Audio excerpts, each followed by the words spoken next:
آپ ہی بابا کدھر ہے؟ مانور جس کو ابھی کچھ گھنٹے پہلے ہوش آیا تھا اور ڈاکٹر نے زمین کو اطلاع دی تو وہ آئی ہوئی تھی اور اسے دیکھتے ہوئے مانور بولی۔ کیا مطلب؟ مانور زمین اس کی طرف دیکھتے ہوئے حیرانی سے بولی۔ آپ ہی بابا کدھر ہے؟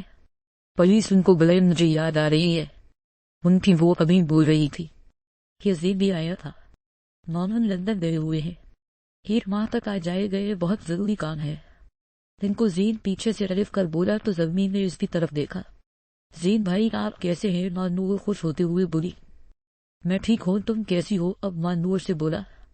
میں ٹھیک ہوں، پر مجھے کچھ یاد نہیں آ رہا کہ میرے ساتھ کیا ہوا تھا، کچھ سمجھ نہیں پا رہی۔ مانور اس کی طرف دیکھتے ہوئے آرام سے اور وزن زدہ لہجے میں بولی۔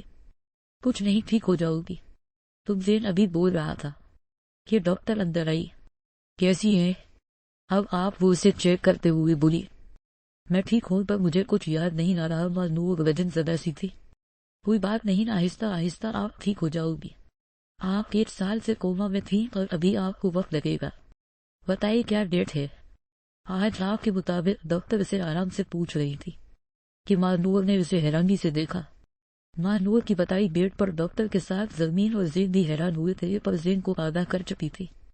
ڈاکٹر کے اگر اسے ہوش آیا تو ہو سکتا ہے کہ وہ اپنی کافی چیزیں بھول جائے، پر آہستہ آہستہ ٹھیک ہو جائے گی، پر ایک دم سے اس پر کوئی بوجھ نہ ڈالا جائے۔ وہ کہ مانور پر آج یہ ڈیٹ نہیں ہے۔ ڈاکٹر نے اسے بہت پیار سے سب سمجھایا تھا جس کو وہ سمجھ گئی تھی، پر ابھی بھی کسی سوچ میں گم سی تھی۔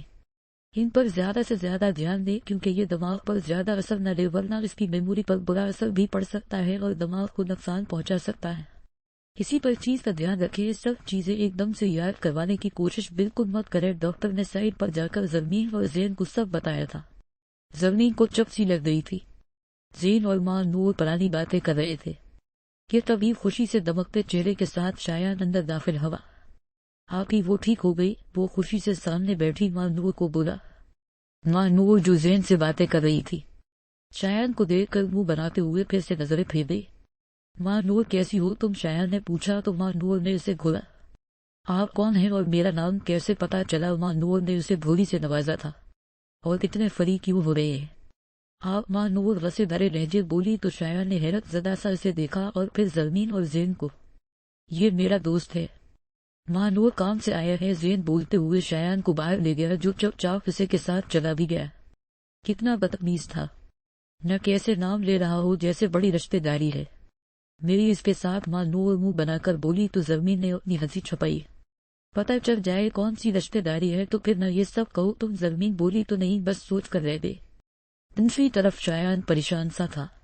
وہ کیا تھا بھائی؟ مانور نے ایسا کیوں کہا؟ شایان اس کی طرف دیکھتے ہوئے پریشان کن لہجے میں بولا۔ ڈاکٹر نے کہا ہے اسے اپنی لائف کا بہت زیادہ حصہ یاد نہیں ہے اور شاید آہستہ آہستہ ٹھیک ہو جائے گی۔ وہ اسی لیے تعاون سے زین نے باقی ساری تفصیل بھی اسے بتا دی جس پر وہ چپ سا رہ گیا تھا۔ تو وہ کیا مجھے ہی بھول گئی ہے؟ شایان پاس بڑے بینچ پر بیٹھ گیا۔ ہاں، زین نے اس کی طرف دیکھتے ہوئے کہا جو افسردگی لیے بیٹھا تھا۔ ٹھیک ہو جائے گی، وہ ہم سب کوشش کرے گئے اور تم بھی کچھ دن ہو سکے تو ہمارے گھر شفٹ ہو جاؤ۔ اور رہی بات زمین کی تو زمین کو بھی اب وہی شفٹ ہونا پڑے گا کیونکہ کسی میں بہتری ہے سب کی۔ زین اس کے کندھے پر ہاتھ رکھ کر بولا۔ میں کیا کہوں گا ایسا کہ آپ کے گھر کیوں دوں؟ میں کہا دوں گا، تم کام کے سلسلے میں ہمارے گھر رہ رہے ہو، تمہارا گھر ابھی بن رہا ہے، اسی لیے کوئی بھی بہانہ کر دوں گا۔ زین نے اسے بتایا تھا تاکہ وہ ریلکس رہ سکے کیونکہ وہ اس کے چہرے پر پریشانی پڑ سکتا تھا۔ جی بہتر، شایان بول کر سر ہلا گیا۔ کون ہے آپ اور کیوں لے کر آئے ہیں آپ مجھے یہاں؟ عالم شاہ حرین کو اپنے فارم ہاؤس میں لے کر آیا تھا۔ حرین اندر آتے ہی غصے سے چیخی تھی۔ عالم مسکراہٹ کے ساتھ بس اس کی طرف دیکھ رہا تھا۔ عالم نے آگے بڑھا تھا اور اسے خود میں بھیج لیا۔ تمہیں پتا ہے میں کتنا تڑپا ہوں تمہارے لیے؟ وہ اسے گلے سے لگا کر خود میں ایسے بھیجے کھڑا تھا جیسے اسے چھوڑ دیا تو وہ اسے پھر سے چھوڑ کر چلی جائے گی۔ چھوڑے مجھے، رات ہے، فون پہ نہیں جانتی، آپ کو جانے دے، مجھے دور رہے مجھ سے۔ حرین نے اس کے سینے پر ہاتھ رکھ کر اسے خود سے دور دھکیلنے کی کوشش کی تھی۔ حرین بہت سزا دے لی ہے، اب بس اب اور نہیں، پلیز مجھے سکون چاہیے اور وہ مجھے تمہاری ذات سے ملے گا۔ اسے چہرے سے تھامے نم آس بھرے لہجے میں بولا۔ دور رہے، میں نہیں جانتی آپ کو، آپ کون ہے؟ سنا آپ نے؟ حرین نے اسے دھکا دیا تھا اور اسے خود سے دور کیا۔ عالم جس کی گرفت ڈھیلی تھی وہ لڑکڑاتے ہوئے 2 قدم پیچھے ہٹا تھا۔ نہیں جانتی، مجھے نہیں جانتی۔ عالم کا اسے خود سے دور دھکیلنا وسا دلا گیا تھا۔ وہ اسے بالوں سے دبوچے سرد اور خشک سے لہجے میں اس کے چہرے کو خود کے چہرے کے قریب کرتے ہوئے دیکھا۔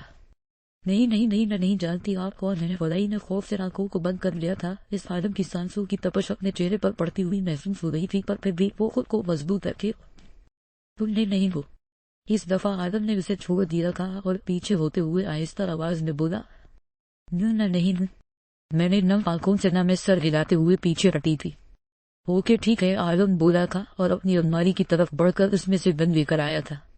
گن کو دیکھا کر ہولائن کی سانس خشک ہو گئی۔ تم میری نے نہیں ہو، نہ وہ اس دنیا میں نہیں رہے تو پھر میرا بھی اس دنیا میں رہنے کا کوئی جواز نہیں، عالم نے بولتے ہوئے گن اپنی کنپٹی پر رکھی تھی۔ ہولائن نے خوف سے نہ میں سر ہلایا۔ میری نے نہیں رہے تو اس کا شاہ اس دنیا میں رہ کر کیا کرے گا، عالم نے بولتے ہوئے گن کو لوٹ کیا اور ٹریگر پر انگلی رکھی تھی۔ ہولائن کی آنکھیں خوف سے پٹ گئی اور اس کا چہرہ بالکل سفید پڑ گیا تھا۔ ابھی عالم شاہ ٹریگر پر انگلی رکھ کر چلتا، ہولائن چیخی تھی، شاہ جی نہیں کرے پلیز۔ ہولائن روتے ہوئے لرزتے لہجے میں اس کی طرف بڑھ کر اس کے ہاتھ سے گن لینے کی کوشش میں بولی۔ پھر سے کہوں عالم گن کو اسی طرح رکھے ہولائن کی آنکھوں میں دیکھتے ہوئے بولا، جس کی آنکھوں میں خوف تھا۔ نہیں کرے ہولائن لب بھیجے گن کو پیچھے کرنا چاہا۔ نہیں شاہ جی کہو مجھے، عالم چہرے پر مسکراہٹ سین جین الف لیتے چھیدیتین بولا۔ شاہ جی مت کرے پلیز، ہولائن بولی تو عالم شاہ اسے خود کے نزدیک کرتے ہوئے مسکرایا تھا۔ مجھے پتا تھا تم میری نہیں ہو، میں تمہارے سارے ڈاکومنٹ سے بھی ثابت کر سکتا تھا، پر میں تمہارے منہ سے سننا چاہتا تھا۔ عالم اس کے ماتھے سے ماتھا ٹکائے پیار بھرے لہجے میں بولا۔ دوسری طرف ہولائن اس کی گرفت میں کسمساتے ہوئے سستی تھی۔ مجھے آپ کے ساتھ نہیں رہنا شاہ جی، مجھے جانے دے، میں اپنا کام کر کے واپس جانا چاہتی ہوں۔ ہولائن اس سے پیچھے ہوتے ہوئے رخ موڑ گئی تھی۔ آنسو بہہ رہے تھے پر اس نے پھر بھی ان کو صاف کرتے ہوئے مضبوط لہجے میں کہا، کیوں جانے دو تمہیں، تم بیوی ہو میری، اب بس تیاری پکڑو، پرسوں ہی بڑا سا ریسپشن ہوگا اور ساری دنیا جان جائے گی تم زندہ ہو۔ عالم اس کا رخ اپنی طرف کرتے ہوئے بولا، نہیں مجھے نہیں رہنا آپ کے ساتھ، آپ دوسری شادی کر لے، اجازت ہے میری طرف سے، پر اب میں آپ کے ساتھ نہیں رہنا چاہتی، طلاق۔ ہولائن ابھی بولتی، عالم جو اس کی طرف دیکھ رہا تھا غصے سے اس کا جبڑا دبوچ چکا تھا۔ ہولائن درد سے کڑا اٹھی تھی۔ شاید جی اس نے بولنا چاہا، ادھر طلاق کا لفظ نکلے گا تمہارے منہ سے، بتاؤ مجھے نکلے گا؟ عالم شاہ کی گرفت اتنی سخت تھی کہ ہولائن کو ایسا لگ رہا تھا جیسے اس کا جبڑا ٹوٹ جائے گا۔ آنکھوں میں بے شمار پانی بھرے بام شکل نہ میں سر ہلایا۔ آگے ہی بہت برا کر چکا ہے تمہارا بھائی، تمہیں مجھ سے دور کر کرے گا، اس بھول میں مت رہنا کہ میں تمہیں خود سے دور کروں گا ایک دن ہے۔ تمہارے پاس خود کو تیار رکھو میرے پاس مکمل طور پر آنے کے لیے، ورنہ اس دفعہ پہلے تمہاری جان لوں گا اور پھر خود مر جاؤں گا۔ مجھے چھوڑ کر جانے کی کوشش کی نہ تم نے ہولائن، تو اس دفعہ ہر چیز مٹا دوں گا۔ اپنا وجود بھی عالم شاہ کی آنکھوں میں لہری اتر آئی تھی۔ غصے سے اس طرح بولا کہ ہولائن کا پورا وجود اس کے خوف سے کانپ گیا ہے۔ بولو، جواب دو، مجھے تیار کر لو گی نہ خود کو یا ختم کر لو نے خود کو بھی؟ عالم شاہ کا اندازہ اس دفعہ بھی سر تھا۔ جی شاہ جی، ہولائن ہوتے ہوئے بس کتنا ہی بول پائی۔ بورڈ عالم کتنا بول کر باہر کی طرف جانے لگا۔ اور ہاں آئین، مجھے تم اس طرح کے کپڑوں میں نظر نہ آنا، عالم اس کے کپڑوں کی طرف اشارہ کرتے ہوئے بولا تھا۔ ہولائن نے سر ہلایا تھا اور بیڈ پر درسی گئی تھی۔ بہت برے ہیں آپ شاہ جی، بہت برے، مجھے معلوم ہے۔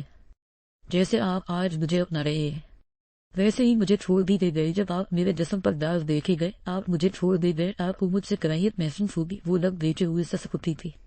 عالم اسے چھوڑ کر سیدھا باہر آیا تھا، سبیر کو منہ سے لگائے کش لیتے ہوئے پریشان سا ادھر ادھر چکر لگا رہا تھا۔ بہت برا کرتا ہوں تمہاری ساتھ لین، پر کیا کروں، اگر یہ سختی نہ کی تو تم میری بات کبھی بھی نہیں مانوں گی، اور اب عالم شاہ تمہیں کھونے کی ہمت خود میں نہیں رکھتا، اب جو بھی ہے تمہیں میرا ہونا ہی ہونا ہے۔ گہرا کشش لیتے ہوئے ہوا میں چھوڑا تھا، سب دکھ اور تکلیفیں سمیت لوں گا میں تمہاری۔ عالم ہولائن کو سوچتے ہوئے خود سے ہی بولا۔ ماں نور کی زد کرنے پر ڈاکٹر کی اجازت سے اب اسے گھر لے کر آیا گیا تھا، اور اب زرمین بھی زین کے ساتھ اسی گھر میں آئی تھی، کیونکہ ماں نور کی میموری میں سے وہ باتیں نکال چکی تھی، اسی لیے زرمین مجبوری میں ہی زین کے ساتھ طرف گئی تھی، اور شایان بھی ان کے ساتھ آیا تھا، زین کا دوست بن کر ان کے گھر میں رہ رہا تھا۔ یہ سڑا ہوا ہمارے گھر میں کیوں ہے؟ بھائی ماں نور زین کے کان میں بولی تھی، کیونکہ سب ٹی وی لاؤنج بیٹھے چائے پی رہے تھے۔ دوست ہے میرا، اسی لیے اس کو ضرورت تھی جگہ کی، تو کچھ دن یہاں رہے گا، یہ پر فکر مت کرو، بہت اچھا ہے۔ یہ زین سامنے شایان کو ایک آنکھ دبا کر بولا تھا، جس پر شایان نے اسے کھا جانے والی نظروں سے دیکھا۔ کافی خڑوس نہیں ہے، یہ بندہ دیکھ کیسے رہا ہے آپ کو جیسے ہم اس کے خلاف باتیں کر رہے ہیں؟ ماں نور بولی تو زین نے اس کی طرف دیکھا۔ تو بچے ہم اس کے خلاف ہی باتیں کر رہے ہیں، کبھی تم اس کو سڑا ہوا، کبھی خڑوس اور کبھی منوس بول رہی ہو۔ زین اسے دیکھتے ہوئے بولا۔ ننس کب بولا؟ ماں نور نے منہ بنایا۔ زمین اور شایان تک ان کی کسر پسر سن رہے تھے۔ اپنی آپ ہی کو دیکھو ہاں کیسا منہ بنا رکھا ہے، زین زمین کی طرف اشارہ کرتے ہوئے بولا۔ اتنا پیارا تو ہے، کیا ہو گیا ہے؟ ماں نور مسکراتے ہوئے بولی۔ تمہیں ایک بات تو بتائی نہیں، جب تم کوما میں تھی تو ماما نے ہمارا نکاح کر کے تو رخصتی کر دی ہے، اور ویسپش تمہارے ہوش میں آنے کے بعد رکھنا تھا۔ زین نے بڑی چلاکی سے اپنا کام کیا۔ کیا کیا کیا؟ ماں نور ڈرامائی انداز میں بولی کہ زمین اور شایان ایک دم سے اس کے انداز پر اچھلے تھے۔ کیا ہو گیا ہے؟ ماں نور آپ کی رخصتی بھی ہو گئی میری بے ہوشی میں، اور میں وہاں کوما میں رہی وغیرہ۔ ماں نور منہ بنا کر بولی۔ کوئی میرا بھانجا تو نہیں آ گیا؟ ماں نور بولی تو زمین نے زین کو گھور کر دیکھا تھا جو دانت چھپانے کی کوشش میں تھا۔ نہیں آیا تمہارا بھانجا؟ زمین دانت پیستے ہوئے بولی۔ پھر ٹھیک ہے، پر میں خوش ہوں، پر اب بس بابا آ جائے پھر بڑا سا ریسپشن رکھے گئے۔ ماں نور خوش ہوتے ہوئے بولی، جس پر زمین اور زین ریاض کی طرف دیکھا تھا۔ شایان بھی اسی کی طرف دیکھا رہا تھا۔ آپ بھی شادی کر لینا۔ ان کے ریسپشن والے دن شایان نے ماحول کو ہلا پھلکا کرنا چاہا۔ اپنا مشورہ اپنے پاس رکھے۔ ماں نور منہ بنا کر بولتے ہوئے زمین کی طرف آئی تھی۔ ہائے آپ ہی میں بہت خوش ہوں آپ کے لیے۔ ماں نور نے اسے گلے لگا لیا تھا۔ زمین اس کے گلے لگی، پر اس نے زین کو گھورا تھا جس نے بڑی چلاکی سے اپنا کام کر لیا تھا تاکہ زمین اس کے کمرے میں رہ سکے۔ کمرے میں تو میں تمہارے پھر بھی نہیں رہنے والی مستر زین، زمین اسے دیکھتے ہوئے دل میں خود سے بولی۔ زین کے چہرے پر مسکراہٹ تھی، اور اب ماں نور زمین سے باتیں کر رہی تھی اور شایان زین کے پاس چلا گیا۔ بہت تیز ہے بھائی، آپ ادھر میری چھٹی کروا کر خود اپنی کو اپنے پاس رکھنے کا انتظام کر لیا۔ وہ کیا کہنے آپ کے غریب کی آلہ رہے گی۔ آپ کو شایان کے بولنے پر زین کا قہقہہ بے ساختہ نکالا تھا۔ رات کو پہرا ہوا تو سب ہی اپنے اپنے کمروں کی طرف بڑھ گئے تھے۔ زمین ماں نور کے ساتھ اس کے کمرے میں سونے لگی۔ آپ ہی یہاں کہاں؟ چلو جاؤ اپنے میاں کے پاس، چلو چلو شاباش۔ ماں نور اسے بیڈ سے اٹھاتے ہوئے بولی۔ ماں نور تمہاری طبیعت بالکل بھی ٹھیک نہیں ہے، اس طرح میں تمہیں چھوڑ کر نہیں جا سکتی۔ زمین بولی تو ماں نور نے نم سر ہلایا۔ میں کوئی بیمار نہیں، جاؤ جاؤ۔ ماں نور بولتے ہوئے اسے زین کے کمرے میں چھوڑنے چلی۔ پکڑے اپنی بیوی کو، میں سونا ہے، اکیلے ہی ان کو رکھے اپنے پاس۔ ماں نور بولتے ہوئے زمین کا ہاتھ پکڑ کر اس کے ہاتھ میں دے آئی اور خود اپنے کمرے کی طرف بڑھ گئی۔ زمین ابھی اپنا ہاتھ کھنچتی، زین نے اسے کوئی بھی موقع دے بنا اس کا ہاتھ پکڑا کر اسے اندر کمرے میں کھنچ لیا تھا اور دروازہ بند کر دیا۔